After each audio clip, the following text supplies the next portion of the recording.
بسم اللہ الرحمن الرحیم بسم اللہ الرحمن الرحیم الحمد للہ نحمده ونستعینه ونستغفره ونؤمن به ونتوکل علیہ ونعوذ باللہ من شرور انفسنا ومن سیئات اعمالنا۔ آج تاریخ اسلام کا جو ہمارا سبق ہے اس میں ہم پڑھیں گے نبی کریم صلی اللہ علیہ وسلم کا ذریعہ معاش، یعنی نبوت ملنے سے پہلے نبی علیہ السلام کیا کاروبار کیا کرتے تھے۔ سبق شروع کرنے سے پہلے ہم پچھلے سبق کی دہرائی کریں گے کہ گزشتہ سبق میں ہم نے کیا پڑھا۔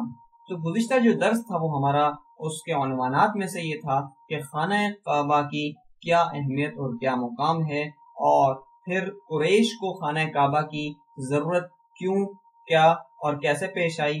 پھر جب انہوں نے اس ضرورت کے پیش نظر تعمیر کعبہ شروع کی تو اس تیاری کے کیا کیا مراحل تھے، پھر اس تیاری کے انہوں نے کیا اصول و ضوابط بنائے تھے۔ پھر اس کے بعد ہم نے پڑھا کہ عرب سرداروں میں سے کعبۃ اللہ کی تعمیر میں کس کس قبیلے کے کس کس سردار نے حصہ لیا۔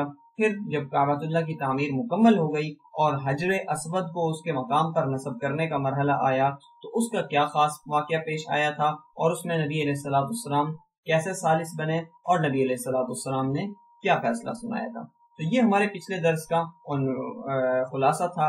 آج کا جو ہمارا درس ہے اس کا عنوان ہے جناب حضور نبی اکرم صلی اللہ علیہ وسلم کا ذریعہ معاش، یعنی نبی علیہ السلام کیا کاروبار کیا کرتے تھے، نبی علیہ السلام کی معیشت کیا تھی۔ تو نبی علیہ السلام کے کاروبار کو جاننے سے پہلے ہم عربوں کے کچھ احوال پڑھیں گے کہ عرب کیسے تھے، اور سرزمین عرب جو تھی اس میں کیا کیا ذرائع آمدن اور معاش کے لیے کیا کیا سرگرمیاں کی جا سکتی تھیں۔ تو جیسا کہ اس تصویر میں دکھایا گیا ہے، عرب ایک چٹیل میدان تھا، بالکل صحرا تھا، اور اس کے اکثر جو خطے تھے وہ خشک تھے، لہذا وہاں پر کھیتی باڑی اور زراعت بالکل یہ کہیے کہ بعض خطوں اور حصوں کے علاوہ اکثر جگہوں پر ناممکن تھی۔ اسی طریقے سے عرب بہت زیادہ لکھے پڑھے نہیں تھے کہ تعلیم و تعلم کو اپنا ذریعہ روزگار بنائیں، اور اسی طریقے سے کوئی چیز دریافت نہیں کرتے تھے وہ کہ وہ خود اس کو کریں، لہذا لے دے کر ان کا ایک ہی کام بچ جاتا تھا، اور وہ تھی تجارت، کہ ایک خطے سے مال خریدیں اور دوسرے خطے میں جا کر اس کو بچا دیں، بیچ دیں۔ اور اس سلسلے میں عربوں کو خصوصی مہارت حاصل ہو گئی تھی، تجارت میں ان کی نمایاں کام تھا اور نمایاں نام تھا، لہذا نبی علیہ السلام نے بھی ذریعہ معاش تجارت کو اپنایا۔ اور نبی علیہ السلام کا جو خاندان تھا وہ اس تجارت میں ید طولہ رکھتا تھا، کافی مہارت رکھتا تھا، اور دوسرے لوگوں سے یہ لوگ کافی بڑے ہوئے تھے۔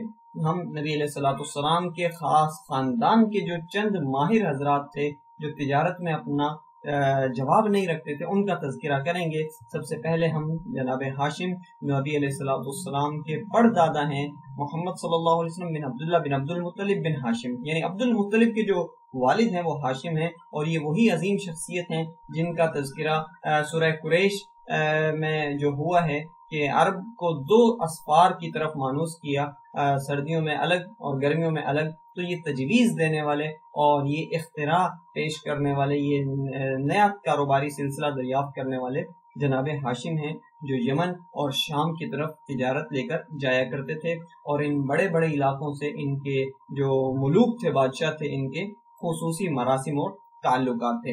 اسی طرح نبی علیہ السلام کے دادا عبد المطلب کے احوال ہیں کہ وہ بھی تجارت کیا کرتے تھے، اور خصوصی طور پر نبی علیہ السلام کے والد جناب عبداللہ بھی شغل تجارت فرمایا کرتے تھے، اور شادی کے بعد جب یہ شام کا سفر کر گئے تھے اور وہاں سے واپسی پر ان کا انتقال ہوا تھا۔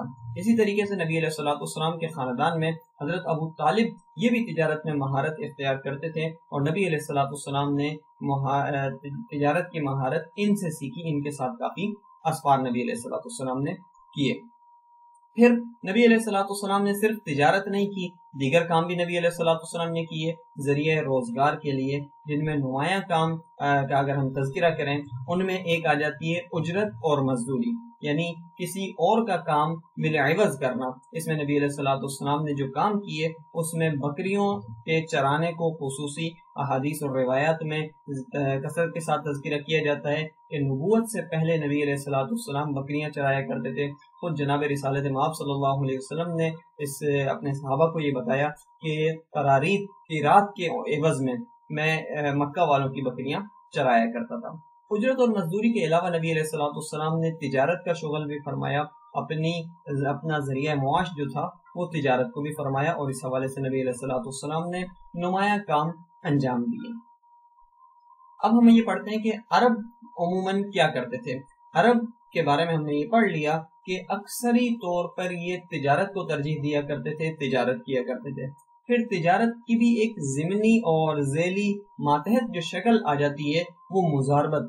عربوں میں مزاربت کا بہت زیادہ رواج تھا، اور مزاربت کی مختلف شکلیں تھیں۔ اس کی جو ایک واضح جو صورت ہمارے سامنے آتی ہے وہ یہ تھی کہ مال کسی اور کا ہوتا تھا اور اس میں کام کوئی اور کیا کرتا تھا۔ ایک انویسٹر ہوتا تھا اور ایک اس میں کام کرنے والا اور اس کو آگے تجارت میں لگانے والا ہوتا تھا، اور پھر بعد میں یہ فیصدی تناسب سے اپنا اپنا پروفٹ اور منافع تقسیم کر لیا کرتے تھے۔ تو عرب کثرت کے ساتھ مزاربت کیا کرتے تھے۔ اس کی مختلف وجوہات تھیں۔ ایک تو یہ کہ وہاں پر غلاموں باندیوں کا رواج تھا، وہ غلاموں کو مزاربت پر بھیجا کرتے تھے، کسی کے غلام سے معاہدہ کر لیا کرتے تھے۔ اسی طریقے سے کچھ خواتین جو مالدار تھیں وہ یہ چاہتی تھیں کہ میں خود تو اسفار نہیں کر سکتی تو کسی شخصیت کو دے دیتی ہوں۔ اسی طرح کوئی مالدار شخصیت تھا تو وہ ایک وقت میں کئی قافلوں کے ساتھ نہیں جا سکتا تھا، تو وہ مزاربت کیا کرتا تھا۔ نبی علیہ الصلوۃ والسلام نے بھی مختلف لوگوں سے ان کا پیسہ لے کر اس میں مزاربت کی، اور نبی علیہ الصلوۃ والسلام کی مزاربت عرب میں مشہور ہو گئی تھی کہ حسن معاملہ اور معاملے کی عمدگی اور کاروبار کو بہت اچھے طریقے اور سلیقے سے کرنا، اس میں نبی علیہ الصلوۃ والسلام کا جواب نہیں تھا۔ اس لیے لوگ نبی علیہ الصلوۃ والسلام کی تعریف بھی کیا کرتے تھے اور نبی علیہ الصلوۃ والسلام کے ساتھ تجارت کرنا پسند بھی فرمایا کرتے تھے۔ نبی علیہ الصلوۃ والسلام نے جن لوگوں کے ساتھ خصوصی طور پر تجارت کی، یعنی جو مستقل نبی علیہ الصلوۃ والسلام کے شریک تجارت رہے، ان میں سے چند ایک کا ذکر کیا جاتا ہے کہ وہ کون کون تھے، اور اسی کے ساتھ ان کا نبی علیہ الصلوۃ والسلام کی تجارت کے بارے میں کیا تبصرہ تھا وہ بھی ہم پڑھتے ہیں۔ حضرت عبداللہ بن ابو الحمصہ یہ وہ مشہور شخصیت ہے جو نبی علیہ الصلوۃ والسلام کے تجارت کے ساتھی تھے۔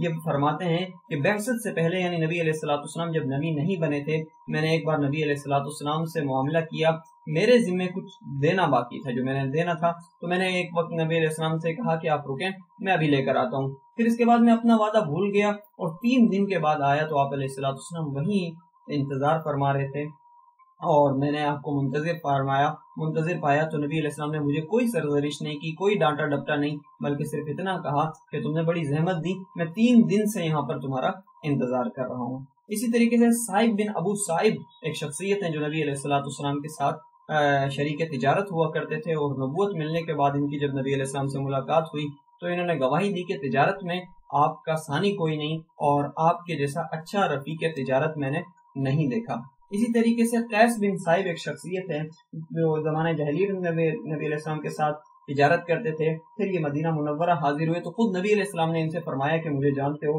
تو انہوں نے کہا تھا کنتا شریکی فنعم الشریک، آپ میرے پارٹنر تھے، شریک تھے میرے، اور کیا ہی بہترین شریک تھے، نہ کسی بات کو ٹالتے تھے اور نہ کسی معاملے میں آپ جھگڑا وغیرہ کرتے تھے۔ اسی طریقے سے قیس بن صائب ایک شخصیت ہے، اور وہ انہوں نے بھی یہی کہا تھا کہ نہ آپ مناقشہ کرتے تھے نہ جھگڑتے تھے، آپ سے اچھا شریک تجارت میں نے نہیں دیکھا۔ تو اس سلسلے میں نبی علیہ الصلوۃ والسلام کے مختلف شریک تجارت بھی تھے۔ نبی علیہ الصلوۃ والسلام نے مختلف تجارتی اسفار بھی کیے، جس میں شام کا متعدد مرتبہ نبی علیہ الصلوۃ والسلام نے سفر کیا، ابو طالب کے ساتھ بھی کیا، وہ ہے میسرہ غلام کے ساتھ بھی کیا، خود بھی تشریف لے گئے۔ اسی طریقے سے نبی علیہ الصلوۃ والسلام بحرین بھی تشریف لے گئے۔ علاوہ ازیں نبی علیہ الصلوۃ والسلام نے تجارت کے سلسلے میں، جیسے کہ عربوں میں معروف تھا سردی گرمی کے الگ الگ سفر ہوا کرتے تھے، یمن بھی نبی علیہ الصلوۃ والسلام تشریف لے گئے۔ علاوہ ازیں نبی علیہ الصلوۃ والسلام بصرہ بھی تجارت کے لیے گئے، اور اس کے علاوہ یمن کے ہی خطے جرش میں بھی نبی علیہ الصلوۃ والسلام تجارت کے لیے گئے، اور وہاں جا کر نبی علیہ الصلوۃ والسلام نے کاروبار کیا۔ عربوں میں ایک خاتون تھی جن کا نام حضرت خدیجہ رضی اللہ تعالیٰ عنہ تھا. معیشت و تجارت میں ان کا بلند نام تھا اور ان کے جیسا کوئی جواب نہ تھا. کہا جاتا ہے کہ بعض مرتبہ ایسا بھی ہوتا تھا کہ پورا قریش کا جتنا قافلہ ہوتا تھا اس میں آدھا مال حضرت خدیجہ رضی اللہ تعالیٰ عنہ کا ہوتا تھا. حضرت خدیجہ رضی اللہ تعالیٰ نے بھی سن رکھا تھا کہ محمد صلی اللہ علیہ وسلم اپنے حسن معاملہ میں کوئی جواب نہیں رکھتے. وہ بڑے اچھے طریقے سے کاروبار کرتے ہیں اور بڑی مہارت سے کاروبار کرتے ہیں اور ان کے معاملہ بہت اچھا ہوتا ہے. لہذا خدیجہ رضی اللہ تعالیٰ عنہ نے نبی علیہ السلام سے معاملہ کیا اور یہ معاملہ وہی مزاربت کا تھا کہ مال حضرت خدیجہ رضی اللہ تعالیٰ عنہ کا تھا اور اس میں کام نبی علیہ السلام نے کرنا تھا. جب یہ معاملہ طے پا گیا اور نبی علیہ السلام کو حضرت خدیجہ نے دگنا معاملہ عوض دینے کا فیصلہ کیا، کیونکہ نبی علیہ السلام عرب میں صادق اور امین کے نام سے مشہور ہو چکے تھے. تو نبی علیہ السلام یہ معاملہ اور یہ سودا طے کر کے حضرت خدیجہ رضی اللہ تعالیٰ عنہ کا مال لے کر شام تشریف لے گئے اور وہاں جا کے نبی علیہ السلام نے کاروبار کیا. یہ کاروبار کیسا تھا، کس نوعیت کا تھا اور اس کے کیا نتائج مرتب ہوئے، وہ انشاءاللہ آئندہ کے کسی درس میں ہم پڑھیں گے. یہاں پر جا کر الحمدللہ ہمارا درس مکمل ہو جاتا ہے. تو ہم ایک مرتبہ اپنے درس کی دہرائی کر لیتے ہیں، خلاصہ پڑھ لیتے ہیں کہ آج کے سبق میں ہم نے کیا پڑھا. آج کے سبق کا ہمارا عنوان تھا حضور علیہ السلام کا ذریعہ معاش. اس حوالے سے ہم نے پڑھا کہ اہل عرب کا ذریعہ معاش عمومی طور پر کیا تھا. پھر نبی علیہ السلام کے خاندان کے چند مشہور تاجروں کا ہم نے تذکرہ کیا اور ان کے بارے میں پڑھا. پھر نبی علیہ السلام نے معاش کے لیے کون کون سے طریقے اختیار کیے اس کے بارے میں ہم نے پڑھا. پھر ہم نے عربوں کی تجارت اور تجارت کی ایک ذیلی شکل مزاربت کے کاروبار کے بارے میں پڑھا. پھر تجارت میں جناب رسول اللہ صلی اللہ علیہ وسلم کا حسن معاملہ ہم نے پڑھا. پھر نبی علیہ السلام کے چند شریک تجارت کے نام ہم نے دیکھے اور ان کی نبی علیہ السلام کے بارے میں گواہی کو دیکھا. پھر نبی علیہ السلام کی چند تجارتی اسفار اور کن علاقوں میں نبی علیہ السلام تجارت کے لیے گئے تھے وہ ہم نے پڑھے. پھر حضرت خدیجہ رضی اللہ تعالیٰ عنہ کا مال لے کر جو نبی علیہ السلام ملک شام کی طرف گئے تھے اس کے بارے میں پڑھا. تو یہاں پر جا کر الحمدللہ ہمارا درس مکمل ہو گیا. اگلے درس کے لیے اجازت دیجیے. جزاکم اللہ خیرا. سبحانک اللہم و بحمدک ونشہد ان لا الہ الا اللہ وحدہ لا